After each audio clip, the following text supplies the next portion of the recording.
Welcome to another episode of Far Out's Existential Boozer, a Proustian pint with the Cribs. This week, we sit down with them to enjoy a cold pint at the Lord Morpeth in London to run through all things life and death.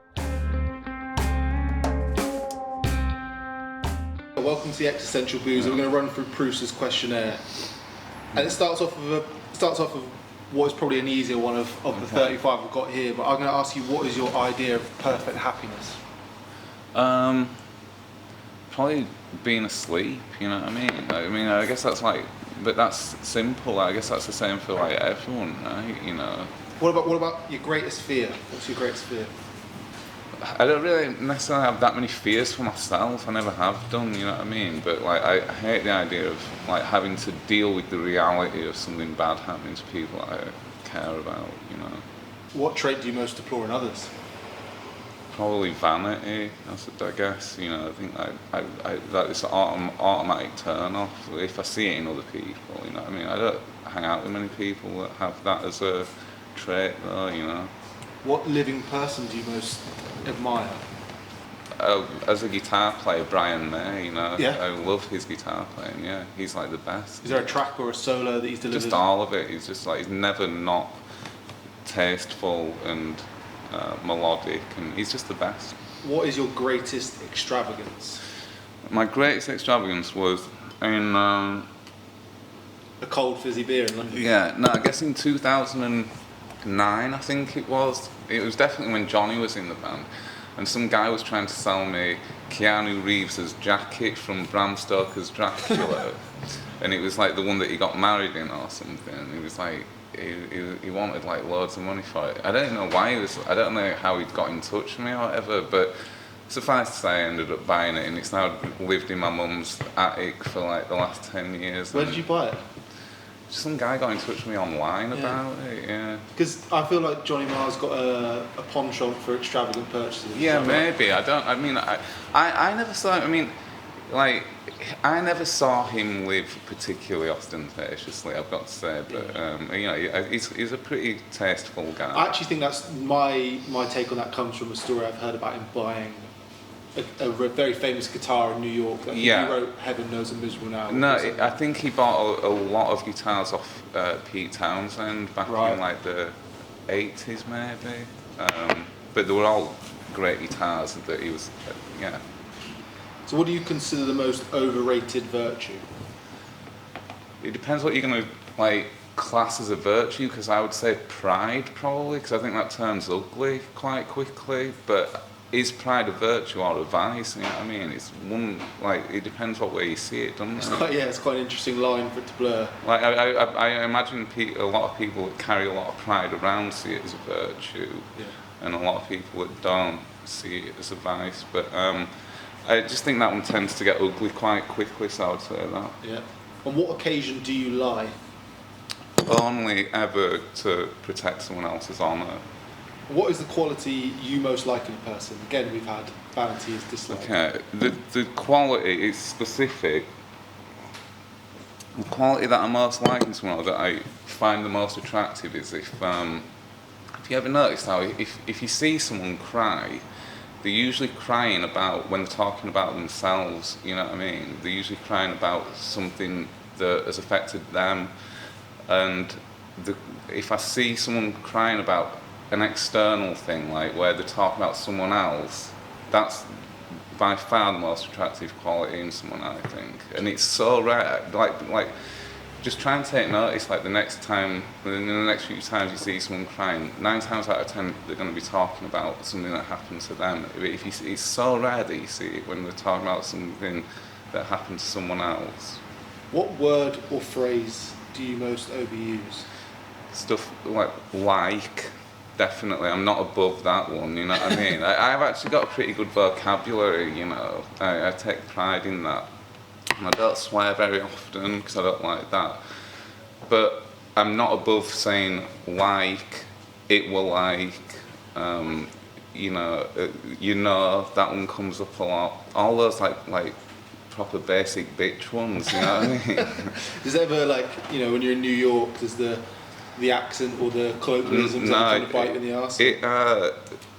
Since moving to New York, I feel like my Yorkshire accent or like British accent has actually become it's become more impenetrable, you know what I mean? I feel like it's actually got heavier because I tried to be a little bit easy to understand, but I felt like that just compounded how little people understood my accent. If I was making a conscious effort to be understood, it actually made it worse. So I've just lent into it, you know. But people like it over there, so it doesn't matter, you know what I mean? It's actually seen as a, you know, I actually see it as a benefit, you know. What or who is the greatest love of your life? Well, my girlfriend. We've been together since 2012, and like she's definitely the greatest love of my life. I feel like we've been together. You know what I mean? I can't imagine life without her. So yeah. When and where are you happiest? Or when or where are you happiest? Going back to what we were just saying, then you know, it kind of follows on from the last question. The happiest I ever was in my life was when I first went to New York. I wasn't living there, but when I first went out and visited there, and Jen, my girlfriend, was living in a recording studio called the Maid's Room, which was literally just an apartment that had been converted into I think like a 24-track analog studio. So it was old school. And it was in the Lower East Side. I think it was down on Clinton, and so I lived there with her. And it was like summer 2012. It was like really, really hot in New York that year, and we like it was actually a functioning commercial studio. So we would write songs in there all night when there was no one in, and then through the day we used to have to leave at like 8 a.m. and you know. Like unless I was working a session, which I did a couple of times, but like at 8 a.m. we'd have to leave every morning, and we'd go sleep in a laundromat down which was just round the corner. And I think that I've never felt happier or more at home than sleeping on that laundromat floor, which sounds like, you know, simple. I don't know why that was so appealing to me, but it just felt I've never felt more at home, you know. Which talent would you most like to have? Have you ever watched Project Runway? Like modelling? No, they make their own clothes. Like that is like they make their own clothes. Yeah. And they're really rad, you know. I mean, I really like. I'd love to be able to make my own clothes, but as far as like. I don't know, like, I mean, can you have stuff like being able to like go invisible and stuff, or does it have to be like real? Does it have to be like I feel like in the Boozer, I feel like talking about being invisible would fit. Yeah, I'd like to be able to go invisible. What do you consider your greatest achievement? It's kind of like it's kind of a personal one. I mean, like, despite all the things that we've done with the band and stuff, which with the band we like when we were first starting the band, we had no real not that we didn't have any ambition. We had no real aspirations for it to ever be like you know, like a big thing or whatever, because that was just unrealistic. So despite the fact that I think that we've kind of surpassed anything that we intend, you know, that we ever thought was possible with the band, which I'm proud of that. Like the last few years since like 2021, my girlfriend's had some like major health problems, and like I dealt with it. You know what I mean? I've been able to deal with it, like, which I that surprised me. You know, like it surprised me that. Like I just like kind of like clicked into this like crisis mode, you know, and it was like literally just me and her. We had no help, you know, we had no one. You know, we're pretty much just on our own in New York, so I felt like the whole weight of it kind of fell on my shoulders, and it didn't matter how like scared I was or whatever. I've been able to deal with it, so I see like I genuinely like. A lot of the stuff that I've done in the last few years outside the band, I feel like greater achievement. You know, I almost feel like that was like I almost like feel like that was like this, like my life was building towards that test, you know what I mean? So it sounds ridiculous, but it's No, like, it's like, I genuinely feel like that was what, like, you know, like that was like something that was sent to test me or something, I don't know, like, because it snapped me out of like a lot of the bullshit that I'd got caught up in, you know what I mean? It's like it changed me like completely overnight. Like I was saying, I don't drink or anything anymore, you know what I mean? It's like all that, all the like ephemera and all the like weird, like all the weird kind of like hang-ups and shit that get attached to being a musician. All that stuff was like swept away so quickly, you know. So yeah, I would say that. Yeah. If you were to die and come back as a person or a thing, what would that be? Let's come back as a thing. I would come back as a mayfly. You know, a mayfly, it's got like one day to get everything done, everything. You've only got like literally one day to live your entire life. I'd come back as that. That sounds like an interesting challenge, because it's like, would you actually do it, or would you just toss the day off, you know what I mean? Just go to the pub. Yeah.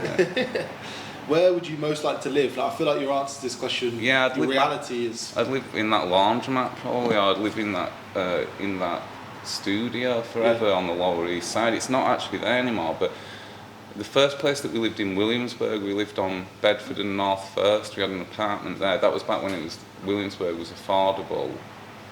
But Williamsburg has become like crazy expensive. So in my mind, I feel like I would still live there if I could live anywhere. I would still live in the apartment that we had in New Williamsburg. York as a whole.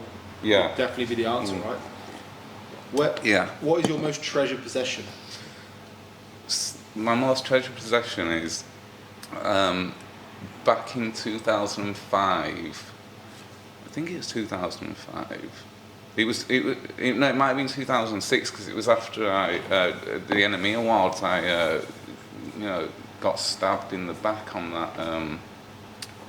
that table full of glass. So it was shortly after that. But at that time, every time we would go to Los Angeles, we were in LA all the time, so we just signed to Warner's, and so they wanted us there all the time, so we were signed out of the LA office. And whenever I was in LA, I would be living with Courtney Love at her house, and which was great, you know what I mean? Like that was kind of like when I was a kid, the idea that that's where I would stay in LA, it would have been like, I wouldn't have really believed it, but.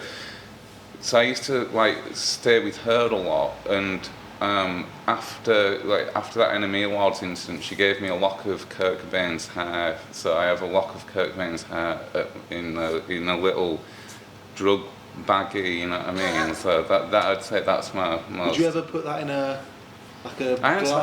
glass case, or just keep it in the bag? Well, I've literally never told anyone about that, because I thought that it was quite. I actually kind of felt a little bit. I kind of felt a bit embarrassed to tell people that, because it's like, I'm sure some people would be, there's almost like a rub of whether or not that's like bad taste, or you know what I mean. But it's like she gave it to me almost like as a, she gave it to me this like talismanic kind of thing. She was like. Because I'd had this incident, and she was like, "Oh, look, this is what happens when you die young." You know what I mean? That's what she said to me when she gave it to me, which was kind of like, it was. I thought it was like a cool gesture, and it was nice of her, but it wasn't like a fun gift. You know what I mean? But but. It's funny because it's just I just keep it in a bag, and it's in the bottom of my sock drawer. You know what I mean? So I can't think of anywhere safer to keep it. But yeah, I feel like it should be somewhere kind of safe. I will say that is going to take some beating in the boozer. I think it's a treasure possession for me. So what do you regard as the lowest depth of misery? From what I can see, it would be like dope sickness or any kind of addiction. What is your favourite occupation?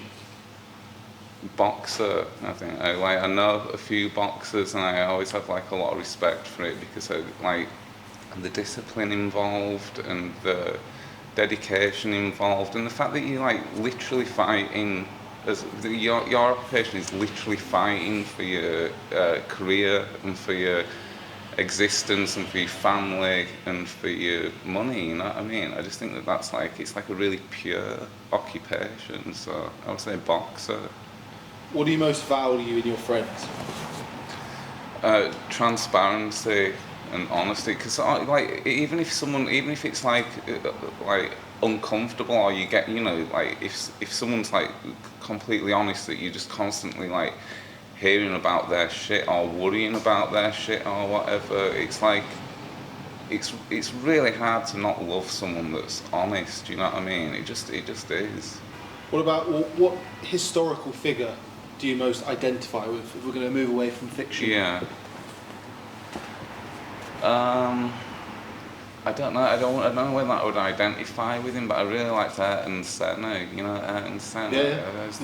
Driver. Yeah. I saw that documentary years ago, but like I remember like my dad was like he's always been into Formula One and stuff, and I always thought that like the fact that he again was like so dedicated to what he was doing, so dedicated to like perfection and like pushing himself, you know what I mean, and ultimately, you know, it was his undoing, you know. I always like kind of like identify on that level, you know, that like you have this singular goal and this singular interest, and you just, you know what I mean, you've got like tunnel vision on it, and you tend to push it until, you know, you tend to push it too far. How would you like to die?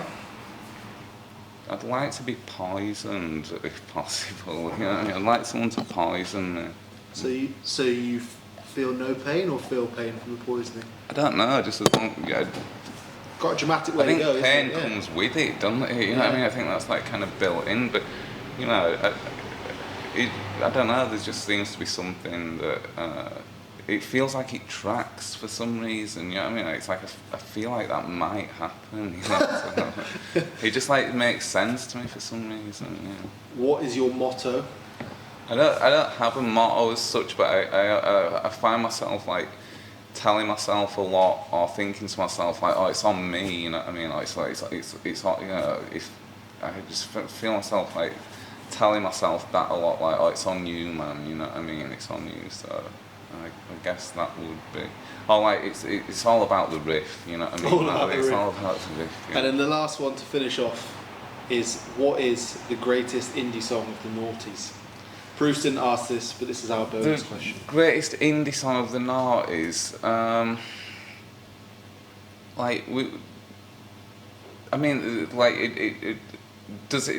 guess it depends if it's great to me, or if because we just came off tour with The Rapture and they were playing House of Jealous Lovers all the time. I was like, man, that is a legitimate hit of that era that, you know. Is that great for you?